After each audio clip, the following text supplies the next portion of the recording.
I'm Dowd-Higgins. Thank you for listening to Your Working Life, my podcast series featuring thought leaders in the career and personal growth arena. You spend a significant portion of your life at work, so my goal is to provide you with tools, inspiration, and resources so you can enjoy your career and love your life. And I am delighted to welcome my very special guest to the show today, Jackie Dryden. Jackie, welcome to the show. Thank you, Caroline, for having me. Oh, I'm really excited to launch into a juicy conversation about your new book, but let me tell our listening audience a bit about you. Jackie Dryden is the co-author with Bethany Andel of Getting Your Head Out of Your Bottom Line, and she is the Chief Purpose Architect at Savage Brands. Author of her one-of-a-kind parent book, Just Me, What Your Child Wants You to Know About Parenting. Jackie is a sought-after speaker and news source across all media platforms. So Jackie, I've got the book in my hand and it is juicy. Tell me what inspired you and Bethany to write this book.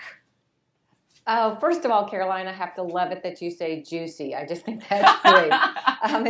It's a wonderful textural word that kind of describes a little bit about the motivation behind this.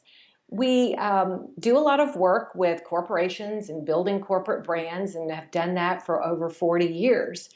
And along the way, we realized that the conversation was shifting away from just what the brand stood for, but how do you actually build a purposeful brand from the inside out? Meaning, how do you build something that has a lasting legacy, that engages all your stakeholders, and that allows you to have growth and profits become a byproduct of the way you act as a company, not your primary goal? Oh, I love that. And it's so important because it's a fascinating phenomenon that our attention span as human beings are shrinking. So if we don't hook them with that brand right away, we may never get them back, or we certainly won't retain them if we already have them. So this is really essential. And would you agree for any size company and even the individual to really consider their brand? Absolutely. We do this work with corporate leaders, and we find that in doing this uncovering purpose work with corporations, that each of the individual executives are always saying, well, wait a minute, what's my personal purpose? Yeah. And we find that there's a byproduct of helping individuals figure out why they are here. Got it. So your company's called Savage Thinking, or your website is Savage Thinking, and I love that term. We were talking about juicy a minute ago. Savage Thinking just evokes this beautiful emotion, and I find that really passionate. So how does one differentiate their brand from others? Well, that's a great question, because a lot of people think that may come in the purpose. But your purpose is actually very broad. Your purpose is why you exist as a company and why anyone else would want to associate with you. The differentiation comes in your mission, which is how you actually enact that purpose. So, for example, if we looked at MD Anderson Hospital, whose purpose is to eradicate cancer, that's fairly universal. They don't own that, but that's what their purpose is. Their mission is how they do it differently than anyone else. So it really takes this complete package of your purpose, your mission, how you differentiate, your vision, how you motivate other people to take that journey with you, and then your values and behaviors, how you actually demonstrate who you are as a company. Oh, I love that, because a great example too. So many organizations are passionate about eradicating cancer, but what is your hook? What is your angle? And how does that story live on? Good example. So let's talk about the five phases of savage thinking that are in the book. Yes, and they kind of fit into three main buckets. Those phases fall into the focus piece, which is actually helping companies to uncover their purpose, mission, vision, values, and behavior. In other words, what do you focus on? What is your primary focus as an organization? And then the second piece is how you filter that. You look at your organization and your structure. Can we actually become what we say we want to? Do we have the products and services? Do we have the right format for becoming that? And then what's our roadmap for getting there? So that becomes your filter. And then the fuse piece of it is actually about your communication and your behaviors and locking up everything you say and do to be authentic to that. Because we know many companies that espouse certain values that aren't actually valid or lived inside their company. Right. Right. And that just frustrates the consumer and quite honestly, sends them to the competitor. Exactly. If somebody says they are something and your experience does not validate that, then you're not going to believe much else that they say. Exactly. What I love about the book is that you and Bethany so artfully coached the reader through the process and helped the reader create a path to building a purposeful brand. So let's start with, what are the most important business questions you will ever be asked? Because I'm sure the audience is saying, okay, how do I synthesize this? And of course, we want you to read the book, but let's whet their appetite with some of those important questions. Well, I think you kind of went to one of our other main motivations, which is there are so many business books that are theoretical in nature that talk about why you should do something and what's the rationale behind it. And we were frustrated because we said, well, how do you actually get there? Yeah. Where is the blueprint that shows me how to get there? And we said, what if we could actually lay out what we know and put it in the steps of how you do these discovery sessions and then how you actually perform each one of these tasks from the focus through the filter and the fuse. And we've not only laid that out here, but we've put in resources and exercises and things that if somebody held this in their hands, we would want them to believe that they could go through this process themselves. I love that. And you did that so beautifully. It is incredibly user-friendly. There are actionable items. And as a reader of many, many business books, that's important for me. So I thank you for that. That's really, really a benchmark in this book. So let's talk a little bit about the generational gap. This is an interesting time in the world that we have multiple generations in the workforce, and everybody's talking about millennials and boomers. And on the heels of the millennials are Generation Z. In fact, they're entering university this fall as freshmen. So let's just talk about millennials and boomers right now, Jackie, and how do we bridge that gap?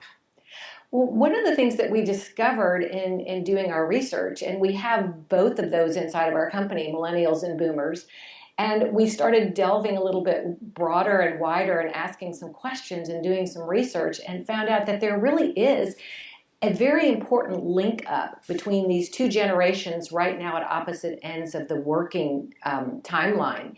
And the boomers, who were one of the most idealistic generations of all, were the ones that were very rebels and against the man and wanted to do things differently. Now that they are reaching retirement age, most boomers are looking back going, what happened? Wait a minute, we were going to change the world and now it doesn't seem to be better than it was.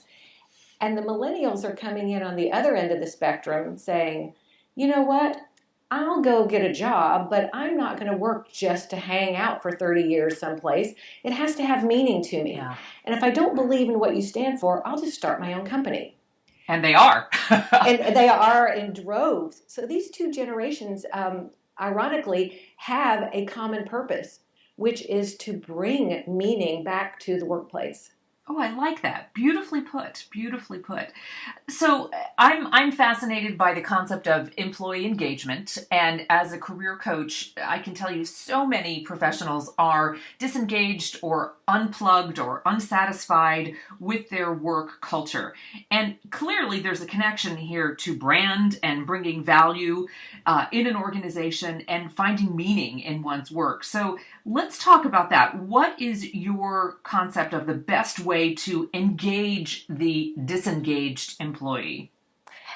It's a fabulous question, Caroline, because actually 70% of American workers are disengaged. Only 30% of people inside of a company are fully engaged at any one given time. So as a business leader, we should be concerned about those numbers. And most of the times, companies believe that it is salary and benefits that are going to bring people to their company and make them sticky. And what we have discovered is there's something much more powerful underlying this. And that is if you can engage people at a belief level, if you can help them understand why you exist as a company, and that's something powerful about the good you want to do in the world, you will start to attract people who believe in the same thing. And when people believe in something, it changes the way they think, which changes the way they act, which impacts their behaviors. And behaviors are what drive that stickiness and keep people with you in good times and in bad. Oh, I love that. The belief level, that really, really resonates. So let's talk about the belief level and the best ways to provide a great company culture. You know, years ago when Google came onto the scene, it was all about the Google culture. How do we attract and retain people? Is it free food? Is it bringing your pets to work? You know, is it a flexible work environment? Any thoughts on that? Because every company's different. Every company is different, and I love a company that becomes not only a verb that you Google something, but they have googliness. Yeah. And I mean, it's just, yeah, they have created this. I think the great companies, when you start to study them, in fact, Raj Sisodia wrote a book called Firms of Endearment years ago, and they studied for 10 years these companies and said, what is it that they're doing to engage all their stakeholders, not just internal employees, but how are they keeping customers loyal? And how are they keeping shareholders loyal? And how are they being embraced by their communities? And what they are doing is they are standing for something of good in the world, and it doesn't always have to do with their product or service. If you look at Zappos, if you look at Tom's, you know, Tom's Shoes is not about shoes. Right. It's about one for one. Yeah. It's a concept I can believe in. I would think that selling shoes over the internet would just be a terrible idea. That just sounds horrible to me. People can't try them on. It sounds on every level it sounds like a bad idea. But it's not about the shoes. It's about the customer service and the relationship. Exactly. When companies get that, they begin to transform. Love that. So you and Bethany have interviewed so many individuals at so many companies around the country. Can you share an example of a purposeful company and what makes it successful from your experience and your research? Yes, it's so gratifying to get in with companies and work with them to uncover what's already there. We're not giving anybody their purpose, but what we're helping them do is unwrap and uncover it and articulate it in a way people can understand. And one example is a landscape architect company that we worked with. They were out there doing proposals and talking about what they do, which is make landscapes beautiful and put areas around buildings and inside, benches, trees, walkways.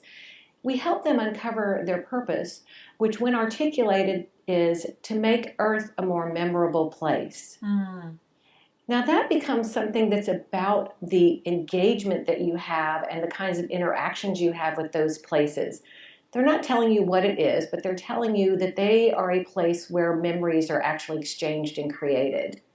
And they build these places with that in mind. And in doing that, their employees started to engage with, wow, is this going to be a place where memories can happen? What kind of place are we creating? And started thinking about the interaction and backed away from the logistics and timing and the physical aspect of what they were doing and started talking more about the experiences that they were going to be a part of.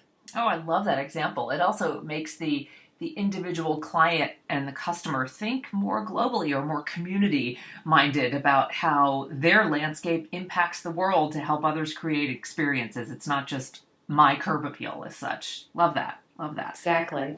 So, Jackie, let's wrap up by summarizing, and I'd love to just pick your brain on this. And of course, we're going to drive people to the book because you really go into greater detail. But again, whet our appetite with a glimpse of how a company can find its purpose. It sounds like it should be easy and obvious. And a lot of times those things that appear to be the most simple are the most challenging. One of the things we do when we get with executive groups is we ask them 5 questions in 5 minutes. And we let each person individually answer the questions. And if at the end of that exercise we find that everyone is on the same page, articulating their company in the same way, we say, yay, you guys don't need to do this. You're already there. But I will tell you, Caroline, that in doing this over the years, we have not found that to happen. We haven't found that to happen once. We usually find that each person is talking about their company in a slightly different way. And we work with them in a series of sessions that are full day sessions that are guided, that we call co-creation. That is, we're not telling you the answers, and you obviously are not there on your own, so we are co-creating and peeling back the layers of the onion to find out what's at the core of this business. What is the true purpose and the meaning that you want to add to the world? And what's most exciting, Caroline, is to watch the engagement of the people in the room and them start to light up and their eyes brighten and they lean forward and they start to go, yes, this is why I'm here. Oh my gosh, we finally articulated it in a way that I can share it with other people. Oh, that's transformative and palpable. I can feel it, and I can imagine experiencing that on your end is so gratifying. That's what we do it for. We do it for those light bulb moments when people say, oh my gosh, I've read about this, but now I finally get it. I feel it, and it means something to me. Well, I can hear the energy and enthusiasm in your voice. Jackie Dryden, what a joy to have you on the show. Your book is Get Your Head Out of Your Bottom Line and Build Your Brand on Purpose. So tell us how we can buy the book and connect with you via your website. The book is very easy to find on Amazon.com, and that is the most direct route to getting the book. You can go to savagethinking.com to learn more about the book, or to savagebrands.com to learn more about our organization and the things that we do. Excellent. Jackie, what a joy to have you on the show. Thank you so much for your wisdom and expertise and inspiration. The book is extraordinary. I've got it dog-eared and highlighted and underlined, and I've got it on my desk because I refer to it so regularly. So I thank you for sharing your time with us today. That warms my heart, and thank you so much for having me, Caroline. Take good care. And I want to thank all of you for tuning in to Your Working Life, where my goal is to help you design your career destiny so it doesn't happen by default. Career and life satisfaction is possible, and it's time to embrace what you love doing so you can do more of it.